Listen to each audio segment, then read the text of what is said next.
As promised, here we go. We're delivering off the bat. I said at the end of the last one, I want to start off just by saying, here we are, episode 43. We're recording back to back just because we don't know when we're going to get a chance to sit down again and do this.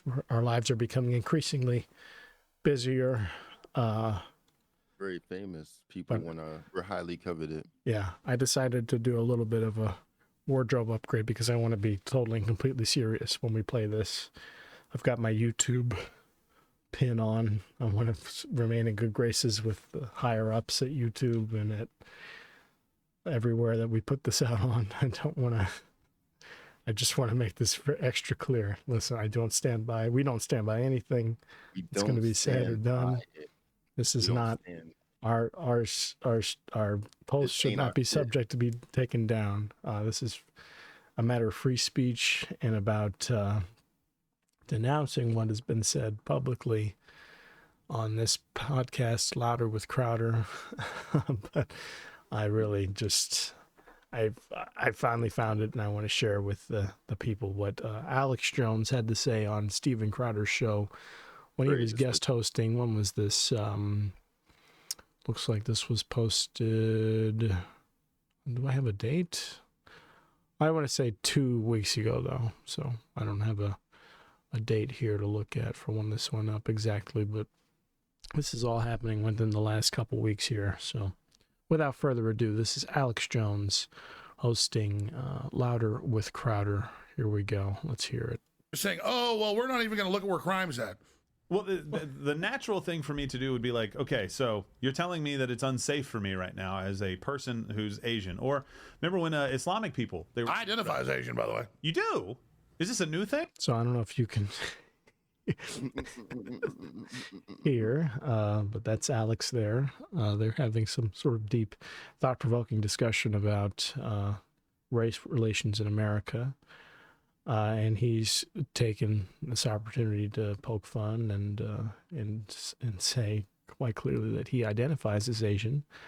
He's not being serious at all. And, you know, when something's a joke, it's just that. And you can sort of chalk it up to that. And there are no repercussions whatsoever, you know, really, because it's free speech. And, you know, if you're just joking around, that's that. I mean, what more to it is there, really? I mean, do you agree? I see you shaking your head up and down. Just a little jokey joke. Just a little jokey joke.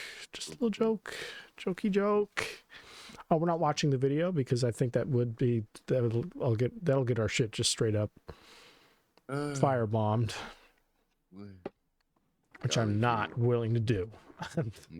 I take a strong stance and say I'm not willing to just get everything fucking nuked for Alex Jones, although I love him and I love everything he has to say and I disavow all of it, but no, I'm not worth it at all. Not worth it.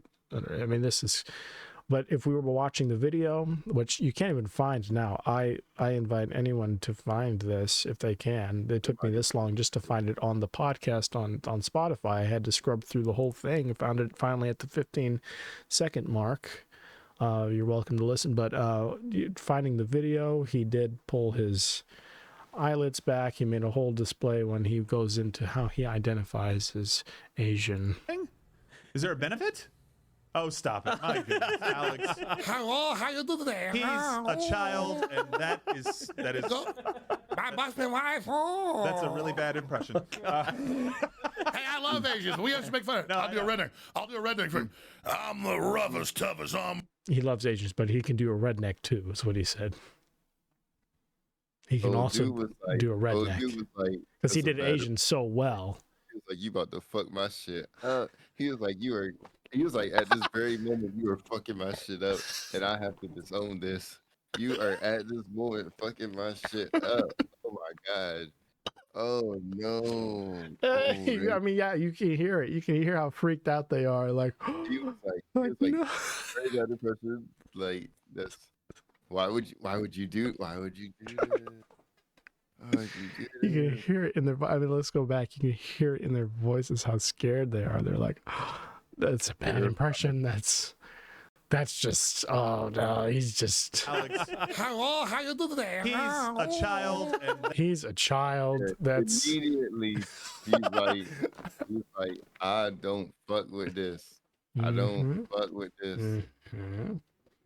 I'm not laughing at him doing the impression. I want to make that very clear. I'm laughing at the fact that he took it there. I'm laughing at the fact that on this conservative show that he's guest appearing on, that they had to walk it back right then and there on site because of how crazy it was. He thought it was cool to do it on their show. Yeah, he thought, hey, I'm with friends. They're going to be cool with it. Well, let me just go.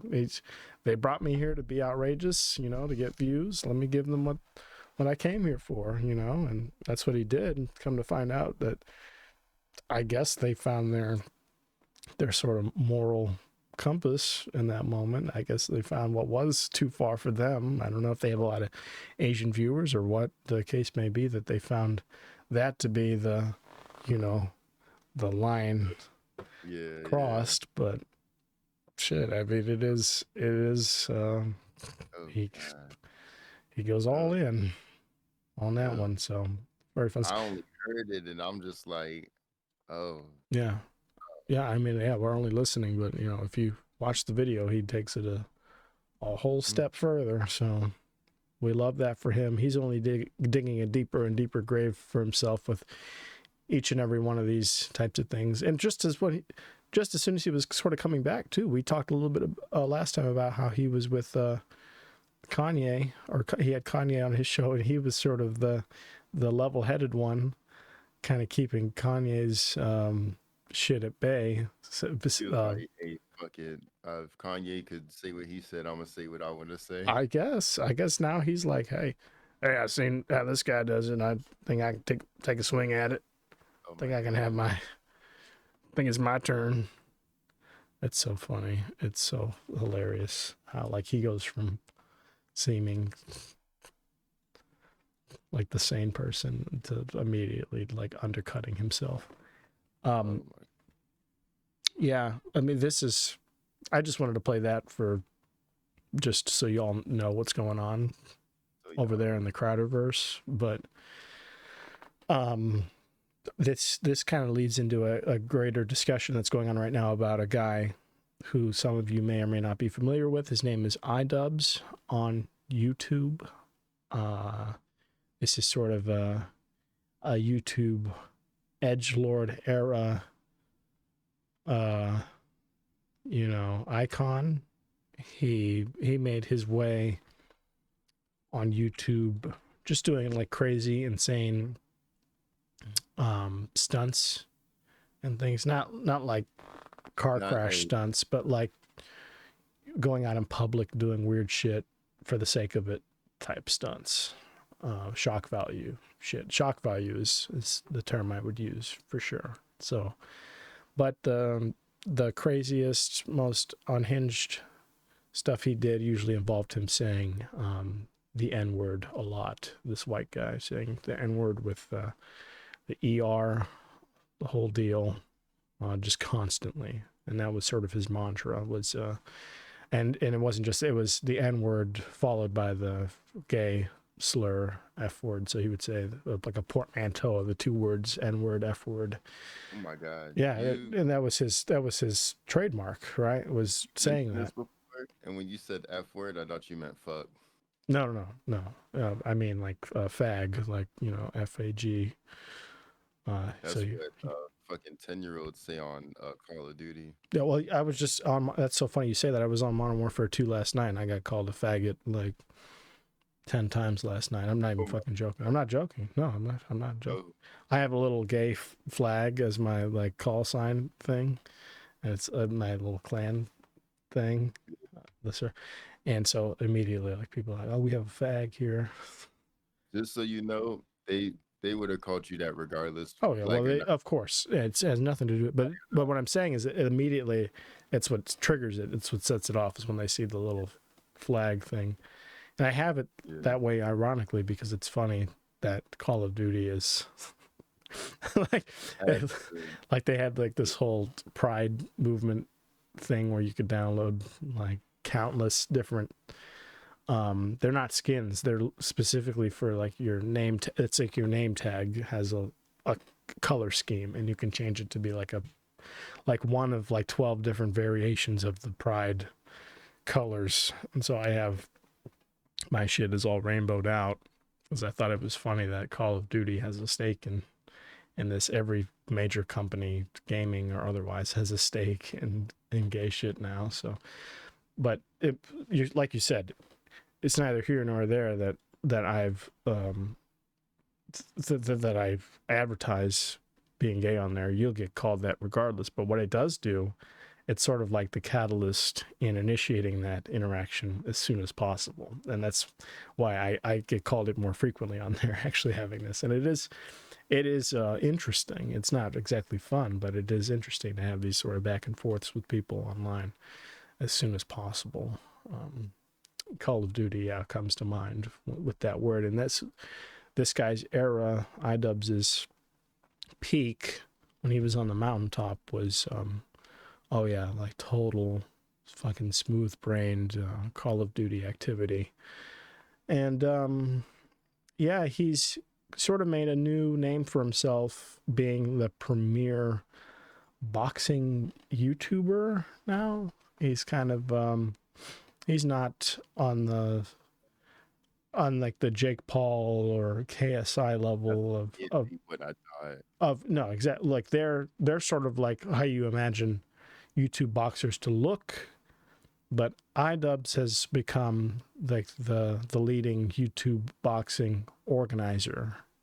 So he's a fighter himself, and he participates in his charity fights and all the. Yeah, you're shaking your head. He's a good dude. He's actually a good person, and all his shit goes to charity for, I don't know if it's cancer or what, but it's always for a good cause. The controversy surrounding him right now and as of present day is that he got his fame sort of doing this heinous, like shock value shit for years, and he's turned a new leaf as of the past 7 years or so. He's like totally distanced himself from everything he used to do, and he's come out in a statement as of like 3 days ago on YouTube. He said finally publicly that he disavows all of his old shit and that he cringes at it, and that he's totally changed and he doesn't stand by any of it, and he even went as far as to call it cruel, and that he doesn't like his fan base, not the fan base he cultivated from doing that. And that's what inspired his change, was when he realized that he had created a cult following of people who wanted any and every excuse to just be racist and to be, it's just rude and disrespectful, for no better reason.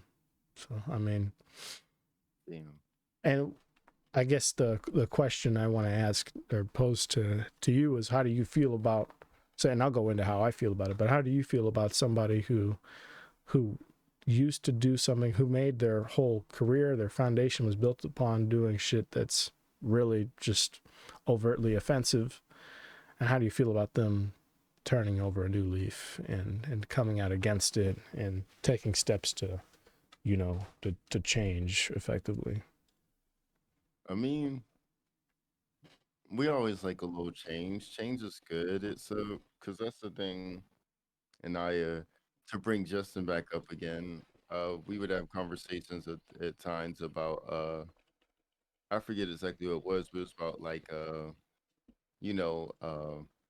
it was one dude, and he was like, "Yeah, I used to think like this." He had like, people had, like old tweets or some shit, and he's like, "I changed and I left them up because I'm not gonna hide it and act like I wasn't like this." You know what I'm saying? I Okay. changed. Are you saying you think that people should leave their shit up and let people see the way they used to behave? Is that what you're saying? That's the proper way to do it? Because it's like, why hide it? That's who you were. You know what I'm saying? Okay. Yeah. That's interesting that you made that point, because that's exactly what he's doing, actually, is he's not taking all his shit down. What he's doing instead is unlisting his old videos, which what that does is it takes them down from like being recommended to people, or they won't be at the forefront of his feed. If you click on his YouTube channel, they won't be suggested in really any way, shape, or form. But what you can do is you can still search the videos. If you have access to them, you can access them via shared link. And so the footage will still exist for all time, or however long YouTube is around, but it won't be all too easy to find, is what he's making. And he made that public in this video right here. That's what this still image is from. He went on to say that he'll be not taking his videos down, but be instead unlisting them. So I think I think that's a pretty good way to go about it. I mean, what made this so controversial for him more than anything was that he disavowed some videos that a lot of people saw as really good, actually, for YouTube, and as not quite as offensive as he cut them out to be in his little apology here. He really blew up a few years ago for some videos, for a series of videos that he called Content Cops. And the Content Cop videos were of him essentially calling people out who were doing some like pretty fucked up shit on YouTube, for people who were like bullying other people, or or just like real degenerate behavior. He called those Content Cops. Now, this was still at the time when his whole brand, like I said, was saying his catchphrase, and he had this whole mantra of if you say if something's not allowed, then none of it is, or if one thing's allowed, then all of it is. And that was sort of his whole operating philosophy. And so he would constantly litter in the whole N-word, F-word, combination, everything into everything he did, whether it was good or bad or what. So all the while he's making these truly like poignant videos on some of the more degenerate, toxic people on YouTube, that he and a lot of people agreed were making the platform a like a generally worse place, he was also kind of like dirtying it up and muddying it up with his whole brand. So he went ahead to say that those videos in their entirety were cruel and were unjust and just wrong for him to have made. And that's what got a lot of people up in arms, saying that like they disagree, and that most of his stuff was good, and that you could sort of write off the slurs he used as of the time period of a certain era on YouTube where people went out of their way to be edgy and to be controversial. And that's what they said he was doing by using the words he used in these videos that were overall perceived as good videos, right? You see where I'm coming from? I hear what you're saying. You hear what I'm saying? My position, if I was going to take a strong stance on whether or not the videos were good or bad, is that's not up to me. It's not up for me to decide. And it's not up for anybody else who enjoyed the videos to decide. What I think is, it's up to the person who made them and put them out to come to terms with and to reckon with. And I think the way that he has, and the way he's decided to, in highlighting the videos in the way he has, I think it's completely appropriate, and I think it's the decision he arrived at for a reason. And again, just as it's not my decision or anyone else's to make but his, I think he might have arrived at that decision for reasons that we can't understand, but for reasons that I feel that we should accept, especially fans of his should accept, because in an effort to change, he's made the determination that these, in addition to some of the more offensive things he's put out that don't really have much wiggle room, or ground to stand on, he's determined that they're unacceptable. And I can't get behind people that want to defend things at all costs, even when the creator themselves has been like, hey, I don't I can kind of move on without this, and I can say openly that I don't agree with the way I handled the shit. Right. The thing I was thinking is, well, you said that earlier. So there's people that just want to like do fucked up shit, and they like fucked up shit. Yeah. Yeah, and there's that, and those are the people that defend his super old videos where he's just saying offensive words for the sake of saying them and not much else. The sort of gray area is people defending these content cop videos and saying, well, hey, these are actually good videos, and they're for the good of the whole platform, and for getting rid of people who used to do like pretty like fucked up or like messy shit. And it was calling out people who needed to be called out at the time, right? That's all it was. All those videos was him calling out specific people like Keemstar and another guy named Leafy is here, and another guy named Rice Gum. The three of them. Here's the guy Leafy. Actually, he's one of the people that this iDubbz guy called out in a content cop video, because people like this guy, they made their bread off of basically just bullying the shit out of people online and getting hordes of people to flood people's comments and live chats and just like decimate them. Like the bully E. I know. He looks the part, right? And so this guy, who doesn't look all that much different, right, will come in like the sort of neutral party and take a stance and say like, hey, what he's doing wrong. And he would make these big, long video essays on everything, every hypocrisy they've ever like committed. And like, he would just basically pick apart their whole deal. And those were praised as like really transformative video essays for YouTube at the time, because they called out these people that sort of ran rampant, unchecked, causing harm to people. So it was just the fact that he littered in a bunch of slurs in his, commentary and a bunch of, unnecessary jabs. He felt that he's decided to come out against the videos altogether, and as in addition to his old body of work that was just shock humor in general. So, I mean, like I said, I think it's a net positive. I don't think there's anything wrong with that. And I think, I think truly when a person starts to distance themselves from like the old shit that they're ashamed of, all that stands to do is it stands to like open them up to a world of new shit that they can be proud of and happy to create. Because until you get out from underneath of the stuff that you're ashamed of, whether people like it or not, until you get out from underneath of that, it feels like you're weighed down by it. It feels like people will only ever know you or appreciate or like you for the shit that you detest. Right?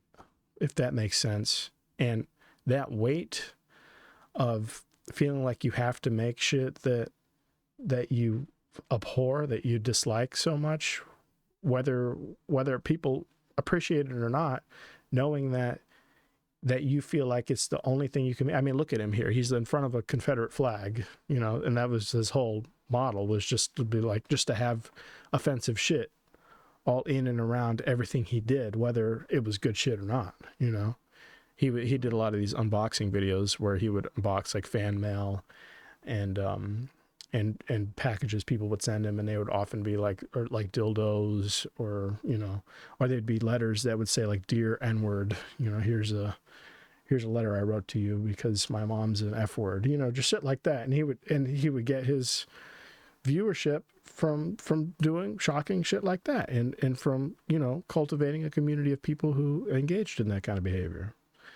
And for him now, in the place he is now, to come to terms with that he doesn't agree with any of the shit he used to do, and that he sees that it's harmful to even a small group of people, or that he has decided for whatever reason that he can't stand by it and he needs to denounce it publicly to move on.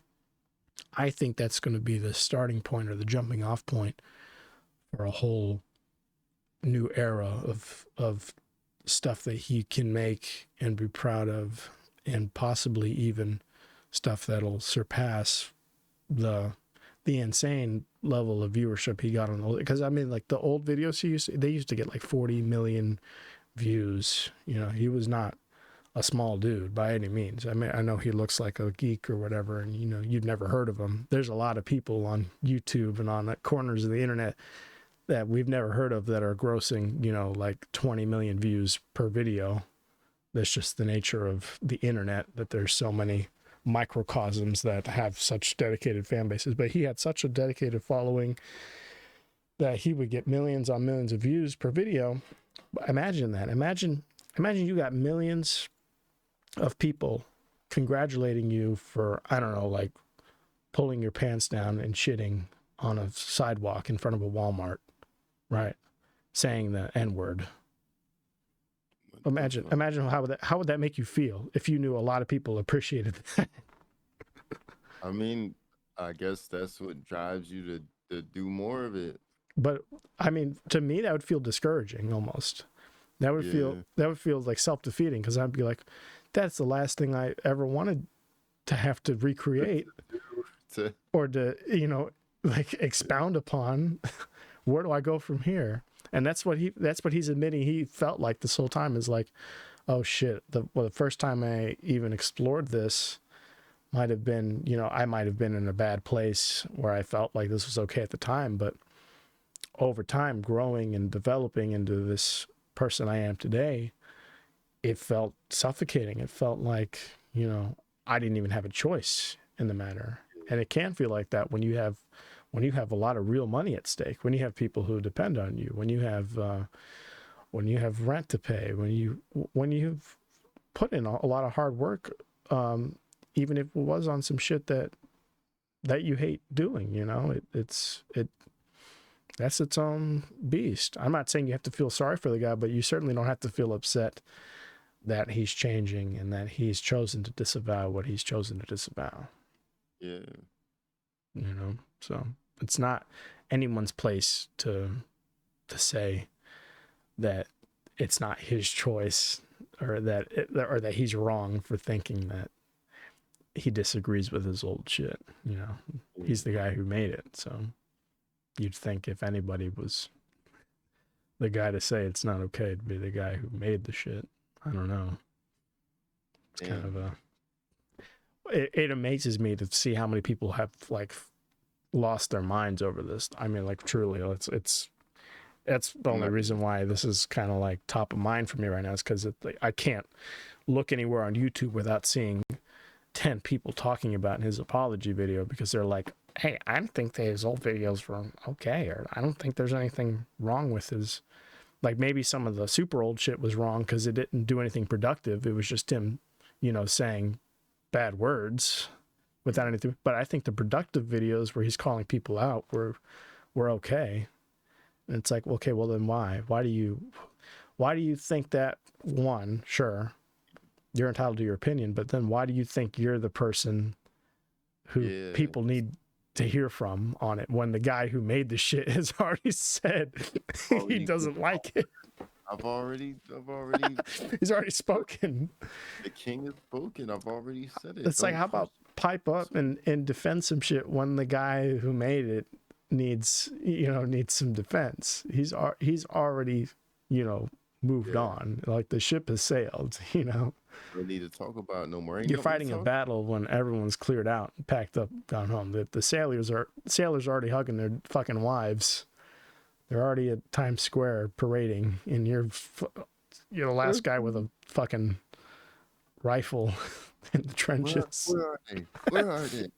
I'm gonna get them. But that's what's weird about this, is it's not just one person who's like like stuck in the tons of- past with it. It's a lot of people that are like still fighting over this shit when it's like where I think it's already over with. So Some people love that shit. They just want to see people get away with shit that they want to get away with, and that's where my mind goes. Like I don't want it to. I want to believe that there aren't a bunch of people that just want to be out here and saying and doing shit like what he doesn't enjoy doing anymore, and what he's made it very clear that to him is wrong and that he was wrong for. But the people who are desperate to defend it are going out of their way to say it's just because it was 6 years ago when everyone was doing it. It's like, okay, well, so the reason why you're defending it, because there's no other reason, right? Oh, we've established he's already moved on. He's already apologizing. And it's because he's made that decision. No one else forced his hand. No one's really holding his feet to the fire. For 6 years, he's been able to make a successful boxing career. He's been able to transition out of being offensive and make genuinely good shit without just saying crazy unhinged shit. And he's been able to reinvent himself, right? It's only 3 days ago, he determined that he needed to apologize because of his own self-awakening process. This is for him that he's apologizing, right? So we've established that he's apologizing for him. Mm-hmm. So it has nothing to do with anybody else. So then why are these people so desperate to defend his old self that he's disavowing? They're defending themselves. They're trying to defend themselves. And the fact that he's walking out on this do this shit is sending alarms off in everyone's heads like, well, I used to like his shit. I used to fucking parrot it too. So what does that make me? Does that mean I need to apologize now? People are starting to get real fucking defensive now. They're like, I've always been a good person. He's always been a good person. He always did good shit, but he just said crazy shit because that's what we did 6 years ago. We said crazy shit. What do you want from me? It's not an entirely bad thing to maybe come to terms with that. Maybe the shit was never really that okay. Maybe the shit was, hey, maybe it should have never happened. And now people are sort of grappling with, hey, do I need to apologize? Who do I need to apologize to? No, I don't need to apologize. Because, I mean, when it is just you in a Call of Duty lobby by yourself, as so many people are, I mean, evidenced by last night for me, I'll stream Call of Duty fucking, it's already 10 now, but sometime this week I'll stream and I'll watch a clip back on our next podcast so you can see. I mean, it happens all the time, right? I already know. And it's in no small part attributed to the normalization of it by people like this guy and like other people who foster entire communities around just saying offensive shit for the sake of saying offensive shit. Because what do you do when there's nothing funny left to say, or when you can't think of something funny? Okay, you go low. You go for the lowest common denominator, the easiest fucking thing, which is to say something shocking. And usually that happens to be an offensive word or a racial slur or an epithet, and that's just what it is. And it's childish and talented people do. Yeah, and I mean, we're all guilty of it for the most part. If it's not a racial thing, we've said like a sexual thing, like I said, like faggot comes to mind, I mean, it's all out there. The only difference is this guy's shit is all public, right? So he's like monetized off of it. He's got a lot of money from it, right? But that's part of his journey, right? Is like grappling with, I've made a lot of money off of this shit that I hate seeing, that I hate hearing about. In his apology, he goes over one of the big turning points for him was when he was at like a fan meetup or something, or no, he was just at a convention and somebody recognized him, and a group of people who recognized him came up to him and asked for autographs, and one of them was like, hey, you probably don't like trans people. They were trans. You probably don't like trans people, but can I get an autograph from you anyways? I'm a big fan. And he was like, that hit him like a ton of bricks, you know, like when did I ever make somebody feel that way? That's like totally, that couldn't be further from the truth. You know, I like everybody. And he genuinely felt that. It wasn't like this hypocritical conservative thing where they're like, I love everybody, but fair through and through. He really didn't have a bone to pick with gay people, trans people, black people, nobody. But they thought, in a lot of people who've been bullied, thought for a long time that people like him, or him in particular, didn't want anything to do with them. I mean, were you saying the shit you saying like that? You know what I'm saying? Because you're saying it all willy-nilly, you know? You're just throwing it out there like it's second nature. That's the shit that they hear when they're under attack, you know? It's not really... That's the shit that people don't like them say. Yeah, exactly. And I mean, there's a whole thing of people wanting to say shit that they can't say because like they're reclaiming it, or, you know, just because the teacher said they can't, and so they want to. That's just childish. That's just, you know, it's just like 5th grade bullshit. Right though. But when you're a grown person, yeah, I mean, like, really, I mean, like, when you're a grown person, it shouldn't be like that, you know? And if it is, it just means you're going to be working at Amazon until you die. That's all that means. It's gonna. You will be at Hardee's and Carl's Jr. You're gonna die making a boxing up a package for a black trans person. Yeah, no, for real. Oh, it's not even that deep. I mean, there's still gonna be you're still gonna be working for a white person. Let's be real. Yeah. But you will be at the bottom rung for the rest of your life, because you have proven that you're a child and you have not grown up whatsoever. If you think that just because somebody tells you can't say some shit, that you need to double down and say it twice as often, you know, that's childish shit.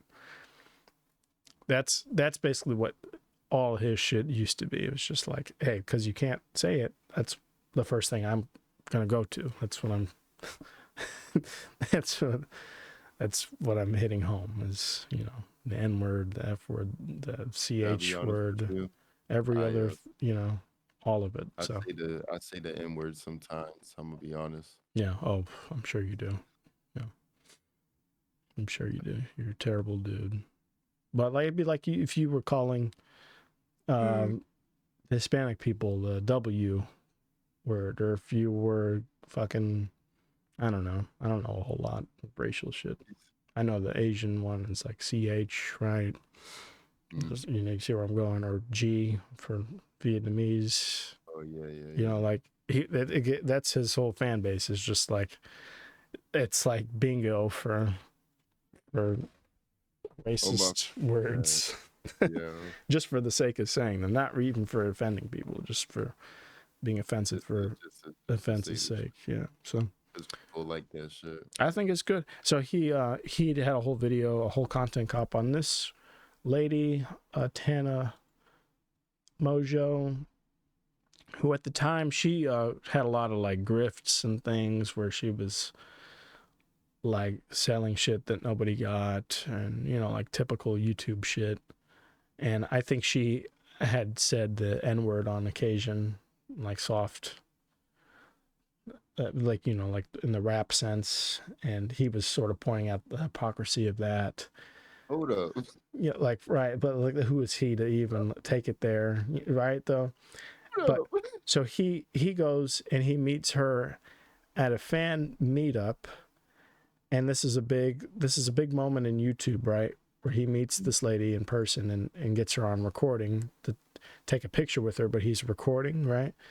And he goes, all right, say cheese. He goes, say N-word, but he says the word to her, and then you see her reaction and everything. And that's sort of the start of the video, right? It's like the end of the video at the beginning, leading up to him meeting her and, you know, saying this shocking thing in front of but he wanted to specifically apologize to her. He made it clear he didn't really like any of the other people he made videos on, but that he was sorry for making them, but he specifically is sorry to her, and he thinks that she's a good person, and that he went overboard with that one. And she reached out to him publicly on Twitter after that apology, and she wants to have him on her new show that she does a podcast, and he agreed to go on. So I think the next big thing to happen in this whole saga is going to be their discussion that they're going to have. I want to say this week or next week. So, Gee, I don't know. You can imagine, but I'm not like down with that. You know what I'm saying? Yeah. Down with that. And she was a teenager at the time. I want to say she was like 18 or 19 when he made the video on her. So now she's 6 years later, she's going to be like 25, like our age. I mean, so like she should have known better than to be like doing the shit she was doing. But she got like shocking internet fame. I think she was in like David Dobrik's circle, who's like another like hundreds of millions of. I know people that watch his stuff. Yeah, exactly. So like she grew up in the LA scene around those people, Trisha Paytas and all them, and so she sort of broke off now and is doing her own thing. But that video sent a lot of hate her way. And I mean, like I said, this guy's getting millions of views on his videos. So imagine, and he made it clear, really, that he detested these people. So his fans kind of just hopped on it. In their nature, hopped on it, in her comments for years, Damn. Oh, years. I mean, shit is. I can't wait till our fans are like that. Or they're probably already like that. I mean, I can't wait till they're like in such a mass. Yeah. So I could send them like a swarm of fucking It's bad. ants, It's not like good. Ant-Man. That's not He good. said it's not good. Yeah. This is the video. So that's the moment where he's said like say cheese or whatever, I feel like I might have seen that. Or Yeah. maybe a clip of it, maybe. Yeah. Well, there's the word on the I'm screen. fucking done. Oh shit. No, I mean, like the shit it was normal, so it was totally a normal thing that people accepted for a while, but it's a step in the right direction to see the guy himself, walking it back and distancing himself from it publicly, not just privately, but publicly. And to do it publicly, again, it's not for us. Yes, it's a good influence on people making bad decisions, but he's doing it because this is a part. It's like Alcoholics Anonymous or whatever, After you have an intervention or whatever and you go to rehab, part of rehabilitation is apologizing to all the people that you've harmed and making right all the things that you perceive as having done wrong. And the fact that this has been his perception this whole time in secret behind the scenes, that's been weighing down on him, he feels emboldened to apologize. He feels the need to apologize for this because there's no other way for him to heal and for him to come out of this on the other side a better person. So good on him for getting this far and not giving up, because a lot of people who felt, I'm sure the way he's felt for a while, they would just give up and go dark and like quit YouTube and quit their career and try to start over somewhere else and fade into obscurity. But he's been able to maintain it all, and he's made a difficult decision. I mean, as difficult as you want to empathize with for like a YouTube personality, like it's difficult, right? But I mean, taking the risk of apologizing for something that millions of people enjoy, all that stands to do is turn the hate mob onto yourself, right? I mean, all the sort of callous, he said the word cruel, all the sort of cruelty you might have created just gets turned back onto you. And I mean, who wants that? surely he doesn't want that, but he understands that it has to be done in order for him to move on personally. So, I mean, round of applause for him. It's a big step. You know, it's not anything easy. But he's going to get a taste of his own medicine here, and he has been for the past 3 days since his apology. And but at least he knows now that the fans that he sort of dislikes or the fans he wants to distance himself from now know, and now they can take those steps to unsubscribe or walk away or maybe even change themselves, you know. So it's a good thing. It's a net positive. Yep. So yeah, good for him. He's not going anywhere either. I mean, here's the thing, right? So whether you want somebody to carry on quiet about shit that they dislike and not make it anymore, or for them to come out against it because they secretly hate it the whole time, you know, I think being honest, being open and honest about how you feel is going to be the better route anyways. You know, if I was going to sit here making this shit that I hate constantly, I mean, you guys would start to see it, and we probably get it in the comments or in, you know, in my real life. I mean, even walking around, if you're at work and you look upset, people pull you aside and they go, "Hey, are you good? You look a little, you know, you look tired. You look sad, upset. Did somebody die? What?" I mean, imagine somebody you enjoy watching doing that. It's not going to be enjoyable anymore. So it's good that he's trying to keep shit 100. You know, keep it real with his people. Yeah, it's pretty honorable. Yeah, but there's a whole host of other people who still do the old shit. You know, just not at the same level and not at the same output rate as it used to be. Because as defenders would say, yes, the shock humor and offensive, edgy YouTube stuff was of a certain era. It was of the like the 2010s, I will say, early 2000s. But I mean, it's not anymore. Now it's just Mr. Beast shit. Now it's just like, you know, $1 million giveaway, or like giving away 10 cars to 10 lucky people who comment and share and, you know, like, subscribe. That's I mean, am I wrong? Is that not everything?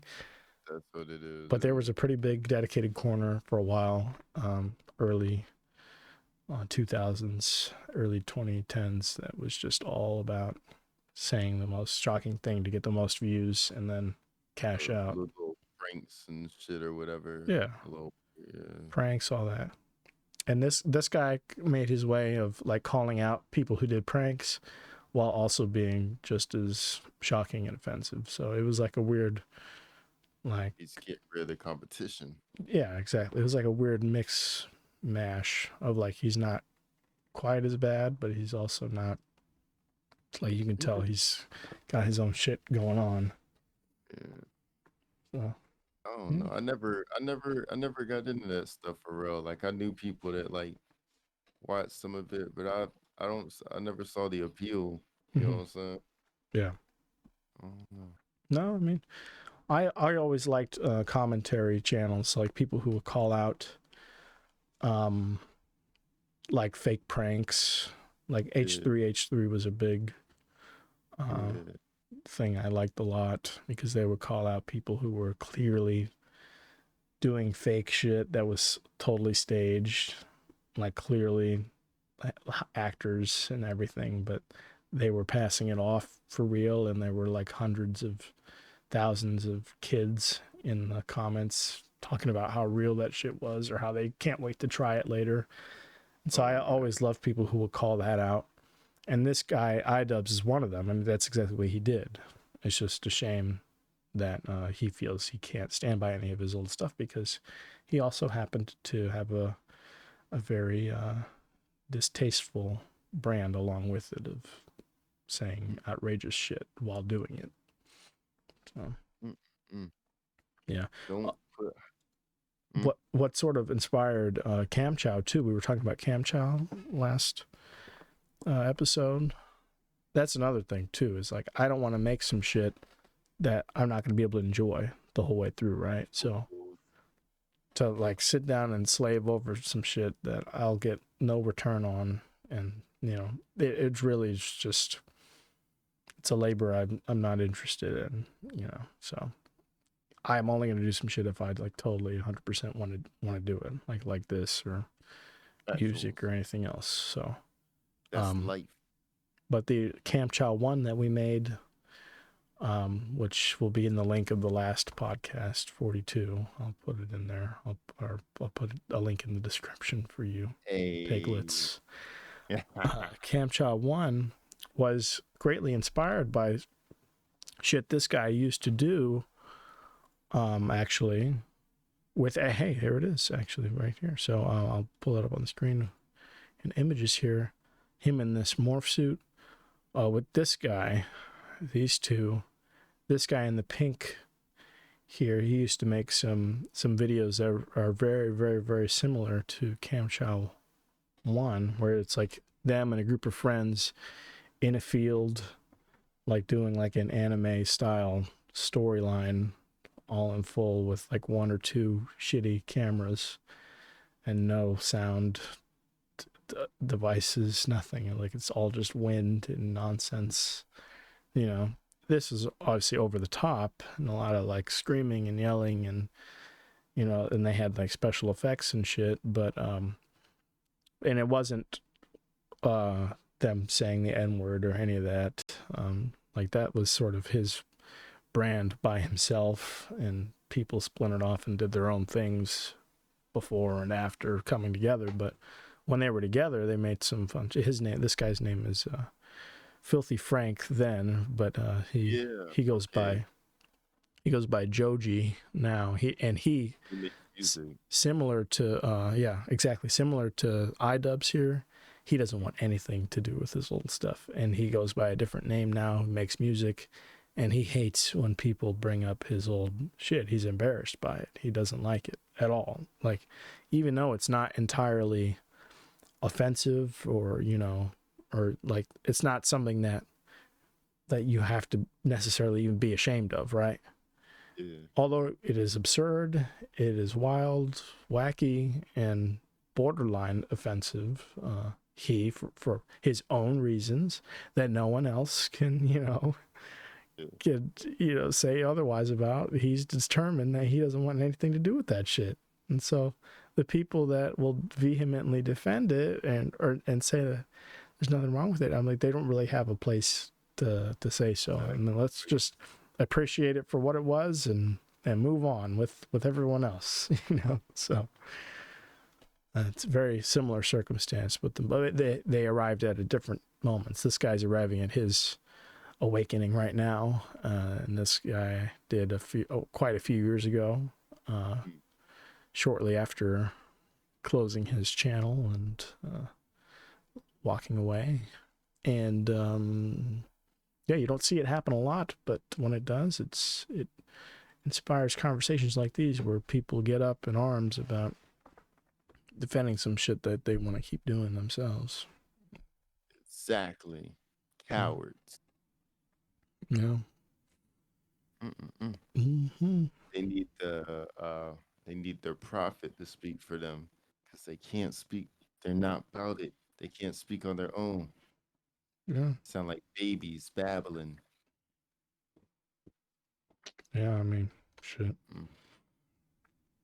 No, and I'm gonna be honest, I have people that I'm around who will say like shit that I just kind of like pretend I don't hear, you know. And it's like, and it's just, at a certain point, it's just kind of like, can we just grow up? You know, it's like, can we? It's like, I know you think you're in good company and that shit is okay, but at a certain point, I mean, it's just because you're too lazy to come up with anything better, or you're not clever. Yeah, look, son. That's what I was saying. Yeah, it's like if you You know, it's just like if you don't have anything worth saying, or if you got to stoop to that level, maybe just take a day, write some shit down, you know, workshop it. You know, like we're doing comedy now, we have to come up with these jokes and shit. I realize it's not that hard to come up with clever shit that you can pocket and, you know, come out with later. You know, it's not. Some people aren't funny, you know. Some people just aren't funny. Not funny. Not truly. So like, stick to your day job and, you know, maybe don't just whip out racial epithets when you're in a corner. It's so stupid. Oh shit. Oh damn. Poor bastards. Yeah. I'd pity them if I thought they deserved it. And it's the same as if I went around calling people fags, you know, with the excuse that I'm gay, so I can say that. It's like, well, yes, technically I can say that. But if that's the only thing I'm ever calling people, I mean, like, all that is a red flag to say, hey, that guy's kind of fucking, dumb. Yeah. You know, he doesn't have a wealth of. He has a very small vocabulary, and his brain isn't. I see some smoke coming out of his ears. I know. He kind of resorts to the same thing every single time, and it's a little old. So. Oh my god. No. Yeah, we can't help the those that you know, we can't help the intelligently challenged. Yeah, help them. Nope. Gotta help themselves. Is there anything that you want to say, talk about, do? We're going about an hour now. I'm trying to think. Did I have something? Golly gee. I feel like I don't want it to close, but it might just have to close. Yeah, Might just have I to wanted be to bring this in under an hour, but we've been going an hour, so I think this is perfect. Like, podcast is life. I surely enjoyed the time regardless. So we could do 3 hours. I don't give a shit. No, Nah, but I don't think so. I think I give a shit. I give a shit. I think I need to take a shit, and I think this is the perfect time to end. But I was going to say, I think I apologize that this was sort of heavy on me. I should have known beforehand you don't really know a lot about this guy, so I sort of took the reins. I think I know. Like, I think I've heard of. I know my coworker talks about the Frank guy, and then I think I've heard of iDubbz as well. Like, I know people that like. There was this core group of people. It was Filthy Frank was like the big one, and then iDubbz would sort of pop in and out of their little circle. And then there were these two Australian guys. One guy was named Max Mofo, and then another guy named Anything for Views. And it was sort of like the four of them, and then some other people here, and even the guy Ethan Klein, H3 would come in and out of their videos. You know, like it was all these commentary people who made videos about things that were upsetting, like YouTube pranks and like dumb fake ghost videos, you know, like ghost hunter type shit, like all sorts of dumb stuff that everybody collectively liked to shit on, but nobody put it into words. So these YouTube commentary people would make videos about it. And then they all made like sketches together where they would dress up in morph suits and run around and do it's definitely wacky shit. Like, it's completely, honestly, I feel like it's completely different, or at least as far as like what I see, it's like a lot of black creators, a lot of anime stuff, a lot, and like a lot of them have like general, just like funny stuff too. You know what I'm saying? Oh, well, what's different? Like I feel like the new content creators, like the biggest ones, are yeah. a whole different demographic. And these guys, by no means were these people I just listed. They weren't the biggest people. I mean, it was still like PewDiePie was like hundreds of millions of subscribers or whatever. But is there like a Ninja? Is that one? Ninja was in the last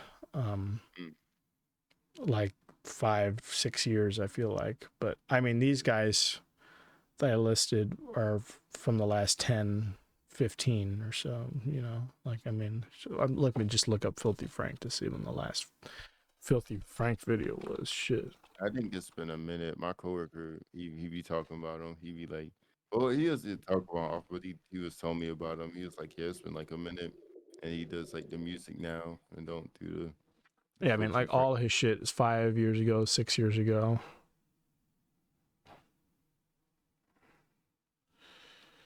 Yeah, so it's mostly, see, god damn. Yeah, it looks like it started 10 years ago. So very active. So he has a video on the N-word.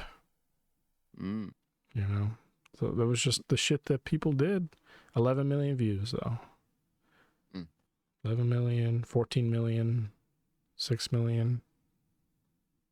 So. Sometimes people ask me why I don't like white people. And I'll say, I have white friends, but in general, I don't think they're good people. Yeah.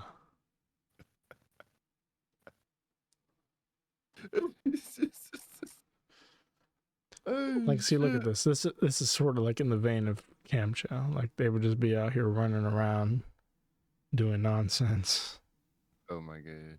And then they would have like a loose plot around the whole thing and wrap it up in the end of the video. Yeah, I don't know.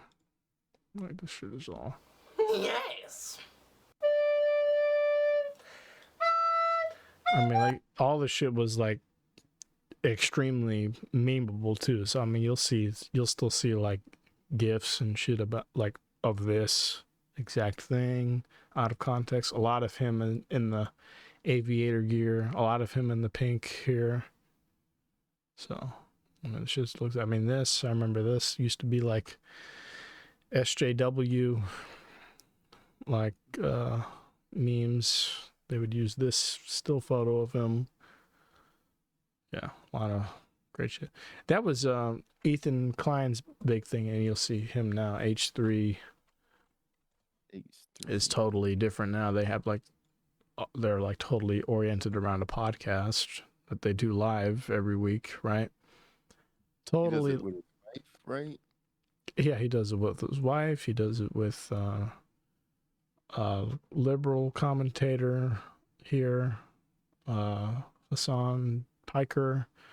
He does it, and then they have a whole crew of people, right? So, like this is their crew. Ooh. But wait till we got a whole crew. I remember for real. But I mean, so they have a whole podcast like system. Now I'm like losing my vocabulary. I'm really dying here. But all that to say, they didn't used to be like their channel used to be oriented around. I mean, this is a separate channel. This is the podcast channel. But what they came up as was this. Yeah, I mean, like double the subscribers that they have now. Right. Hey man, I have no idea what you. But they used to make commentary videos on. Here's him in iDubbz, actually, right here. Him and the N-word guy. And then here's him and fucking Filthy Frank right here, right? So 14 million views, 22 million views with iDubbz. Crazy, insane numbers, right? 5-10 years ago, doing crazy numbers. And people are probably still watching them too. People are still going back and watching it. Here's him with Steve-O, Rick and Morty.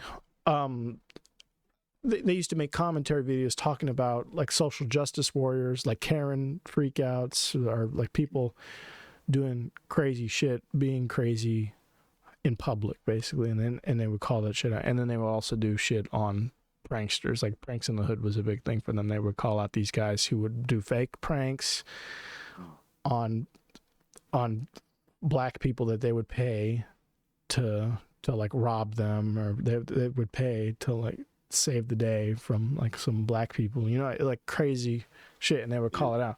But a lot of the shit that got a lot of traction was them calling out like crazy liberal people who would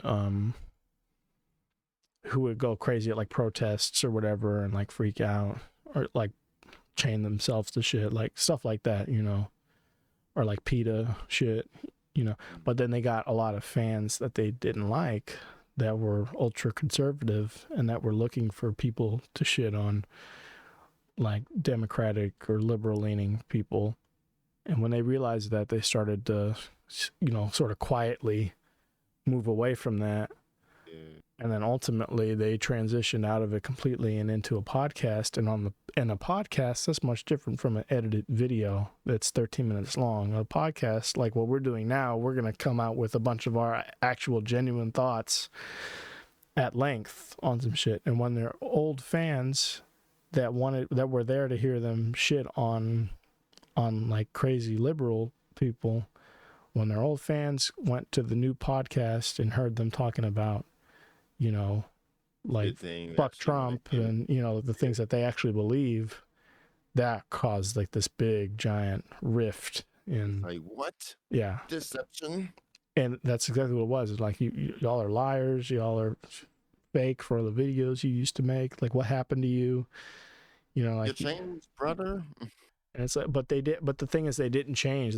They've always, that's the cool thing about them in particular, is like they've always been the same. They just didn't fully reveal themselves until they had the opportunity to in a full length podcast in like a 2-hour format. You know, the videos they were making are funny and they'll always be funny. Like you said, like people will go back and rewatch them or whatever because they hold up, and they're not shitting on people for their beliefs. They're shitting on people for the absurd ways that they're carrying out whatever they're doing. You know, that was the whole format. That's why it worked so well. But they began to sort of detest the community that they were building in the process. So they stepped away from it, and, you know, they found an easier way to make shit that they like more, and that's what they've done. So at what cost?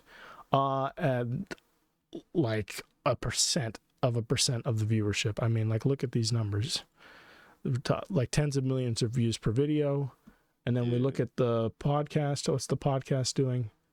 Under 500,000 views per video. Right? But there are gives and takes, though, right? They're putting out at probably 10 to 15 times the rate that they were with those old videos. So if you think about it, they're making up like tenfold in volume, because sure, they're not grossing as much viewership per video as they used to, but what they're instead doing is more videos with consistent viewership at 500,000 to 1 million views at like such a high rate that they've like overlapped themselves. Which is pretty damn good. It's pretty damn good. It's a pretty good, steady revenue stream. I mean, half the subscribers is the old channel, but if you have a dedicated base of people that enjoy you and that you enjoy, that you could be proud of, that's the ultimate accomplishment. That's what this other guy is trying to get to, you know? So good on them, good on him for taking that step, and it's going to be rough. You know, watching the numbers drop off and watching your quote-unquote hard work sort of, you know, window down, take a dive, but it's not going to crash and burn. You're just going to, all you're doing is narrowing it down to the people who actually want to be there and the people that can enjoy you for you. So he's going to see who actually a fan of him and who just wants to hear slurs and shit. Exactly. Precisely. I say that word every morning. I love it. Like for breakfast, lunch, and dinner, I pray. That's what I name my dog.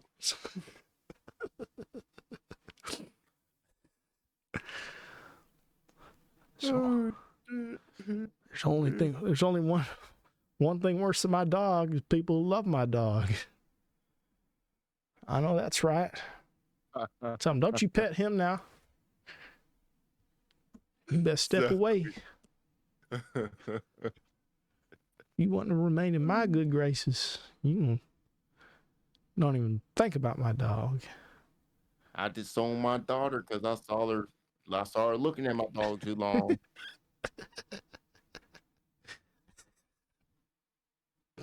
Stupid. Oh man. Oh boy. Yeah, I'm done. I don't have anything else to say. I've said the same thing like 20 times already. Repetition is key. That's how we get it into their brains. I guess. I thought this video would have more variation, and I do apologize for that. We kind of stayed on the same thing for a whole hour, y'all. But I think we hit it home. For real. We had to hit all the crucial details. Yeah, and we did. I think that there's one thing we can probably do before you do advice, just to add a little bit. God. Oh my fucking God.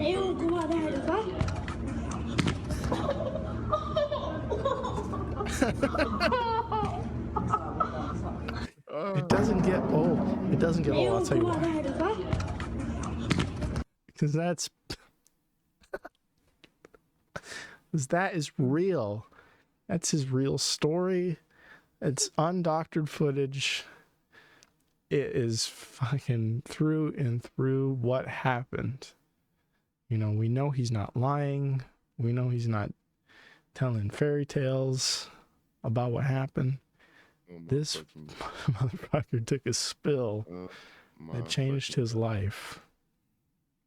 I love it so much. I love it. I want to meet him. That's my goal for the podcast. I want to get famous. I want to get famous enough. I'm not saying we have to go crazy. Like, I just want to get famous enough to where I play this like once every 2 weeks. He finds it and he emails us and we talk to him. That's all I want.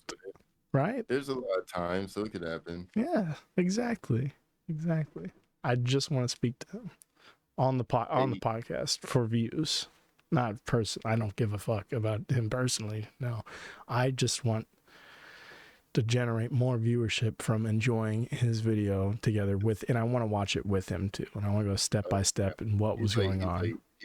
He jumps when he fucking lands. What is the deal with the tires? Where are you?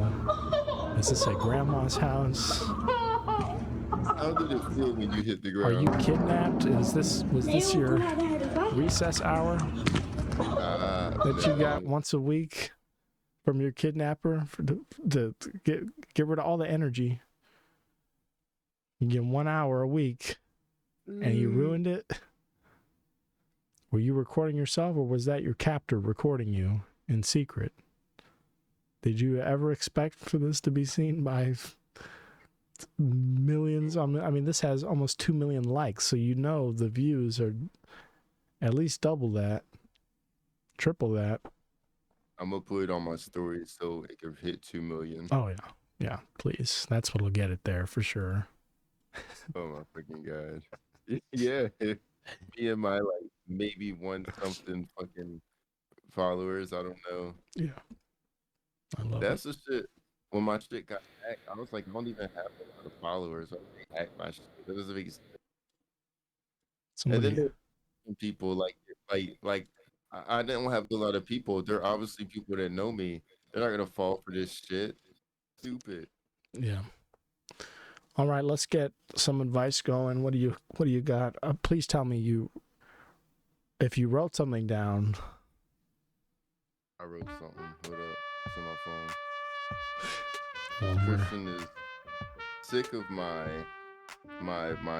fucking No, I'm not sick of the improvised. I was shocked that you said you wrote something down and that it seemed anything but. I lied. I'm a liar. I was shocked by the lies, by the deceit. Oh my God. You had 1 minute and 30 seconds here. My good man. Okay. Here's one I got. I don't know if I said it before. Maybe not because I didn't cross it out. It doesn't matter. I'm going to say this. You know what I'm saying? It's completely irrelevant. You know what? It's completely irrelevant to the to this current episode. But I'm gonna say this. You know what? I'm gonna switch it up. Fuck it. Here's what I'm gonna say. You got all 1 right? minute, son, I'm stalling for to time. say anything. Absolutely anything. All right, I'm gonna say you can only get stronger with character development. Listen here, people. Growth is a beautiful thing. When you're a baby and you're growing, and they're like, "Oh, learn to take a shit on your own. Oh, learn to walk," and they love it. People love it when you're growing and you're learning shit, and it also benefits them. People love it. People love, because that's the thing. You didn't write this It's down. nice. This is just We from do this this is shit. this is a message from the show, right? I mean, it's good. It's a good message. I want to highlight that you didn't write this down, and that your character is not being developed because you've lied once again. You've lied in real time before our very eyes. And I mean, you just did this. You did the same thing This is an about hour me. ago on the last is about me. podcast we just recorded. This is about me. You have not developed whatsoever. My muscles are developing. Look, son, when the summertime's officially here, Yeah. I'm gonna fucking take my shirt off for y'all. I'm gonna flex on y'all. No. So he said, I'm gonna look like Master Roshi in his Matt's power form. I need to work out again. I have not worked out in a while. Alright, I'm Like, trying I to tell you, walk I too started fast, getting- and my heart scares me. You know, that's You really. gotta get together. I started running right after work, Mhm. and then I go home. I take my little protein powder. I fucking get a little more workout in, minimum 30 minutes each. And I just feel so great. I'm not gonna lie, it tired me out today, but that's because I don't sleep well. But Yeah. like, I feel so great. I'm so happy. I'm so satisfied with myself. Yeah, you said and I- something. You said something really important just then. You said you don't sleep well. And I think my problem is that I don't sleep well. I don't eat well. I don't move well. I don't. No. My body is failing at an alarming rate on account of I don't do anything well for it. So, my advice, character development, and probably go touch some grass and drink Do a water. handstand. Stretch people. Let me put it stretching's this a- way: I probably have like 2 milkshakes a week. Oh my god. I eat nothing but fast food now, like pretty much exclusively. I've just totally.